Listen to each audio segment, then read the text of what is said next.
There's a moment, quiet, forgettable, unnoticed by everyone but you, when her presence starts to feel safe, not because she's proven anything, but because she seems too soft to be dangerous.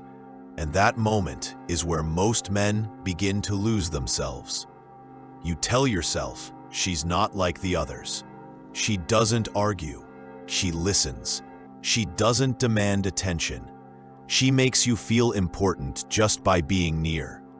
There's something in the way she asks for help, not out loud, but in gestures.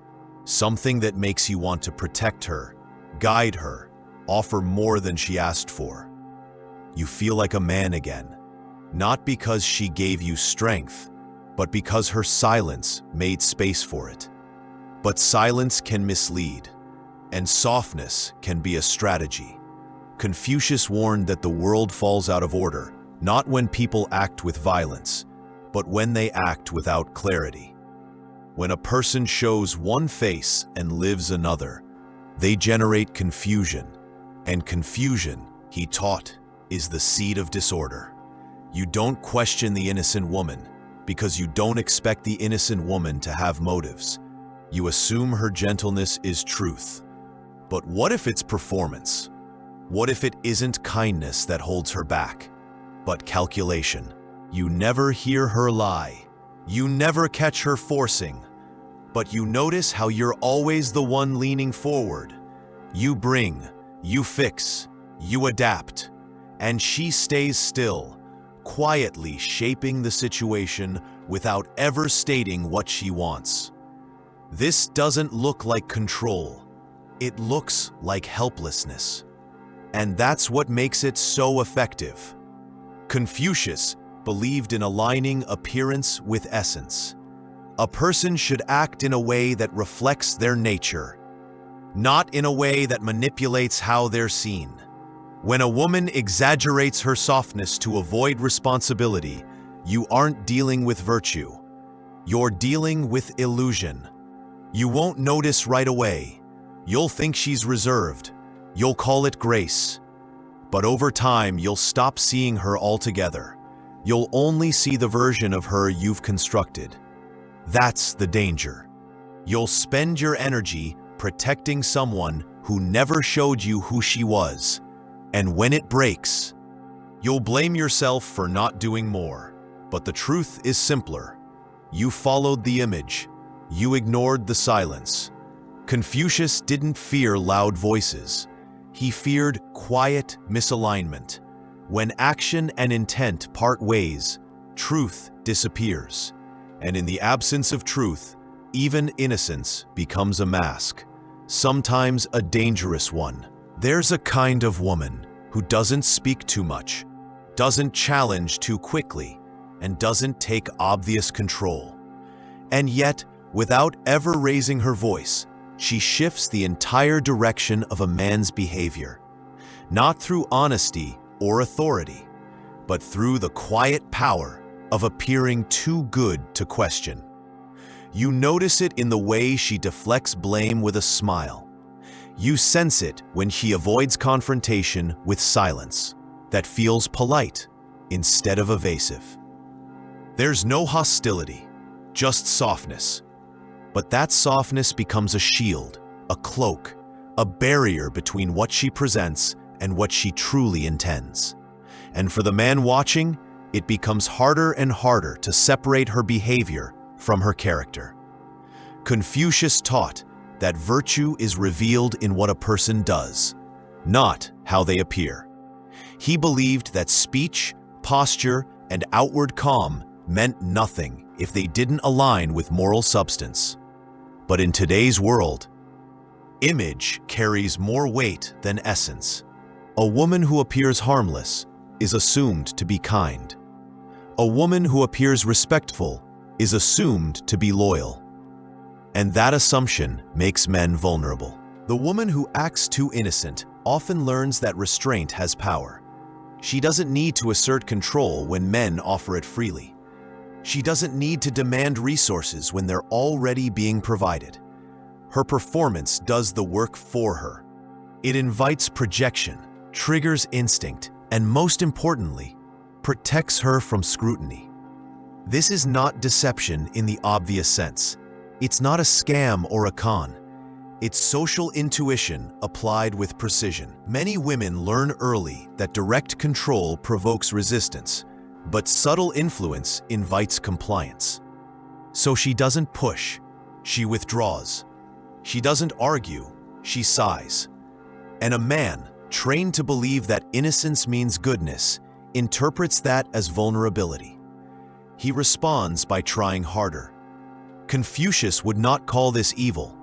He would call it imbalance, a system where one person carries duty and the other carries appearance, will always fall into quiet disorder. The woman who acts too innocent is not dangerous because she's aggressive. She's dangerous because no one expects her to be strategic. And if she's never challenged, she never has to stop. You see the pattern: men who overextend, overcommit, overexplain. And she lets them, not because she's powerless, but because she never had to show power at all. The act worked before, and it works again, so she uses it. Confucius warned that a society where virtue is only performed, not lived, will decay from the inside. And what's true for nations is true for relationships. When the image of goodness replaces actual responsibility, men lose their center. Not from attack, but from suggestion. You don't remember exactly when it happened, but at some point, her quietness started making you work harder. Not because she asked, not because she demanded, but because something in her stillness made you feel like you hadn't done enough yet. You find yourself planning more, paying more attention, offering more help. You listen closely to things she doesn't say, trying to read the silence. You tell yourself she's just shy, maybe nervous, maybe reserved. But underneath that effort, there's something deeper, a quiet belief that you still haven't earned her fully. And that belief makes you chase what you don't even understand. This is how it works. The woman who acts too innocent doesn't control you with pressure. She controls you with absence. She offers partial engagement, enough to keep you hopeful, never enough to feel secure. She responds, but not fully. She thanks you, but never asks. She remains just out of reach. And that distance becomes your task. Confucius taught that each person must fulfill their role with integrity, not as a performance, but as a reflection of who they truly are. A man's role is not to chase approval, it's to live with purpose. But when a woman exaggerates her passivity, she draws men out of alignment. She never says, "Prove yourself." She never has to. Her silence makes you do it for her. You show up more, hoping she'll open up. You give more, hoping she'll give back. You stay longer, hoping she'll finally say what she wants. But she never does. And slowly, the relationship becomes a stage, not for connection, but for performance.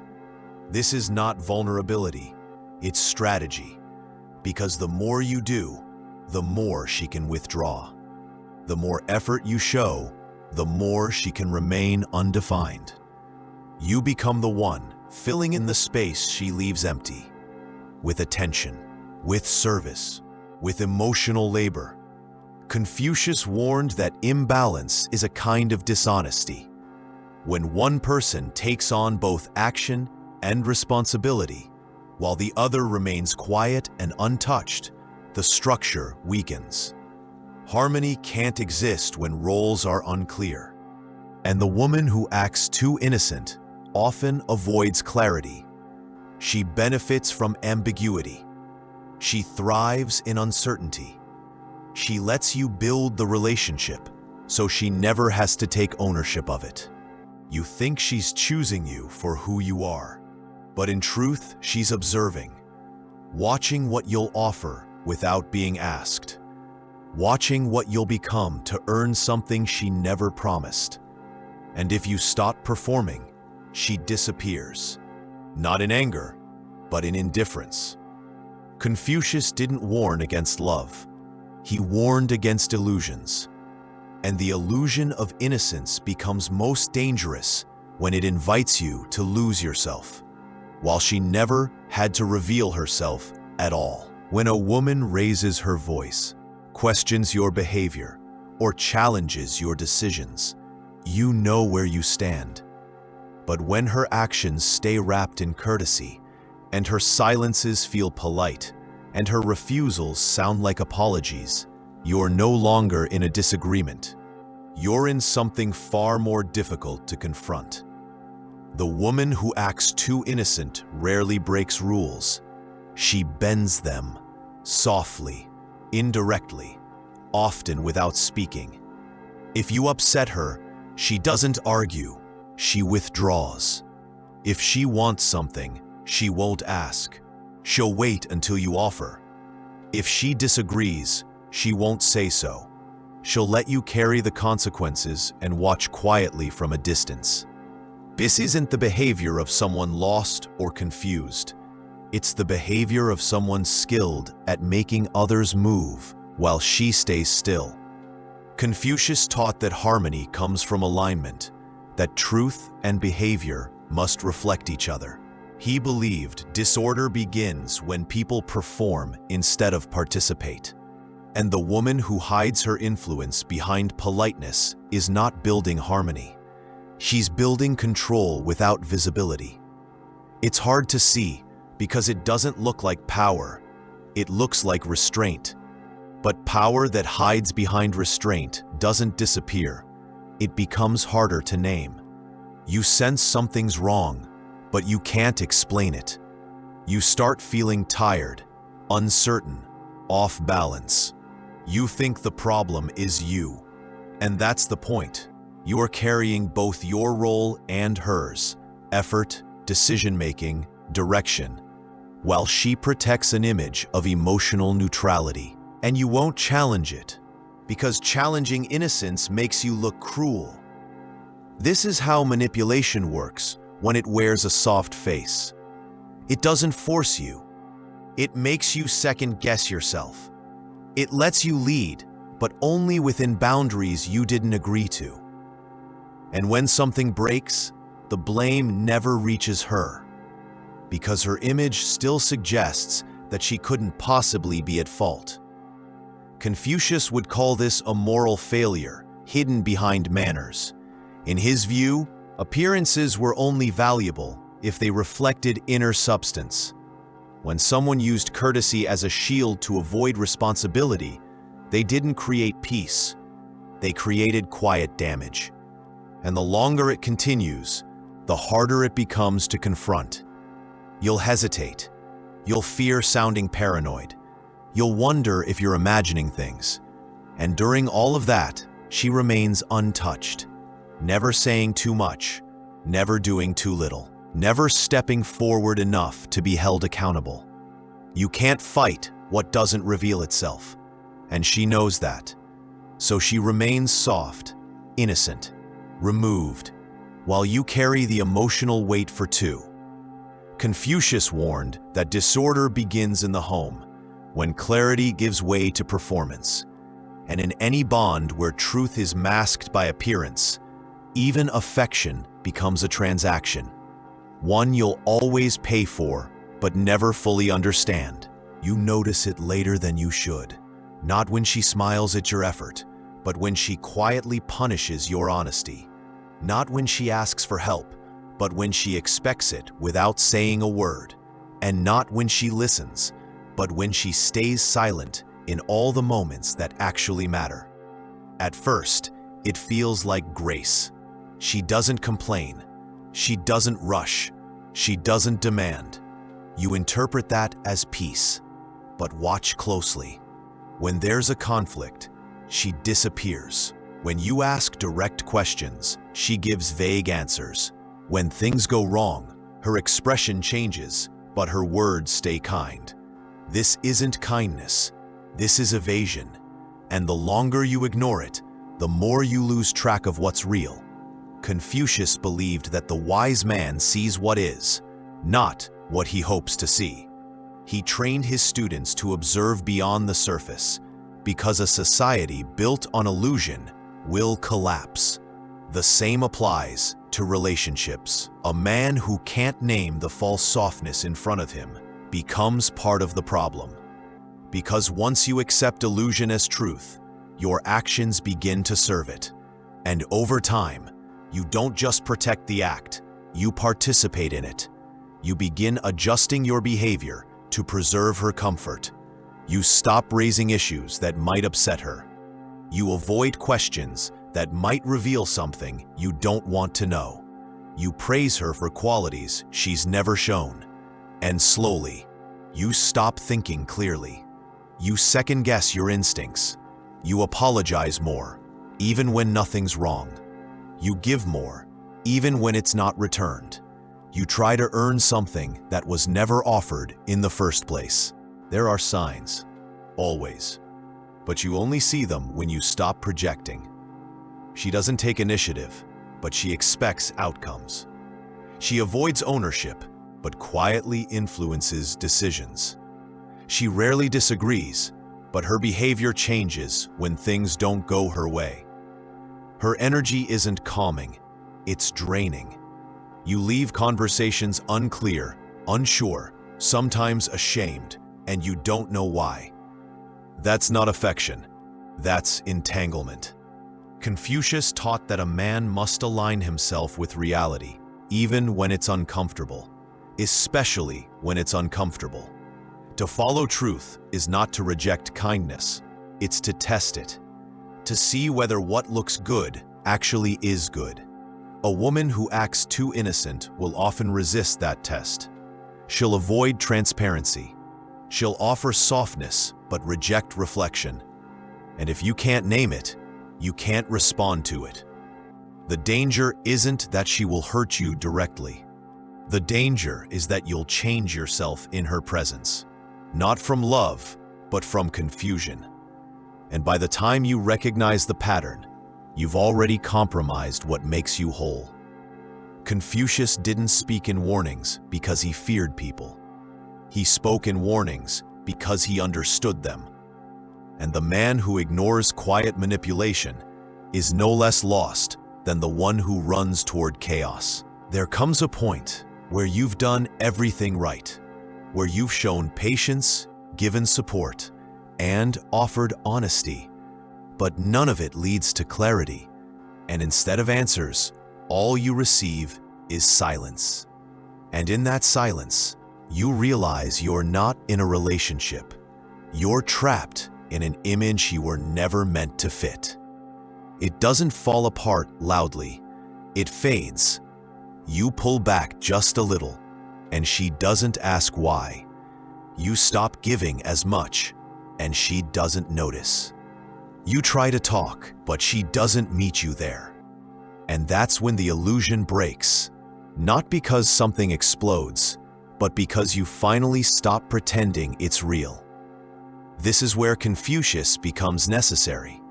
He didn't offer advice for heartbreak. He offered structure for living. He believed that order begins within, that a man who anchors himself in values cannot be bent by perception. And when faced with someone who presents false virtue, he must return to principle, not chase validation. You weren't wrong for being kind. You weren't weak for wanting peace. But when your actions stop aligning with your judgment, you leave yourself behind. And the longer you do that, the more you invite disorder into every part of your life. Not just in the relationship, in your purpose, your confidence, your ability to lead. This isn't about blaming her, it's about seeing clearly. A woman who acts too innocent often doesn't realize what she's doing. She believes her restraint is purity. She mistakes her politeness for goodness. But real virtue requires responsibility. And if you continue rewarding performance over substance, you'll keep finding yourself in roles where your effort is expected, but never respected. Confucius warned that when men serve images instead of truth, they corrupt both themselves and the world around them. And in modern terms, that means this: if you keep bending to softness that hides selfishness, you become a stranger to your own strength.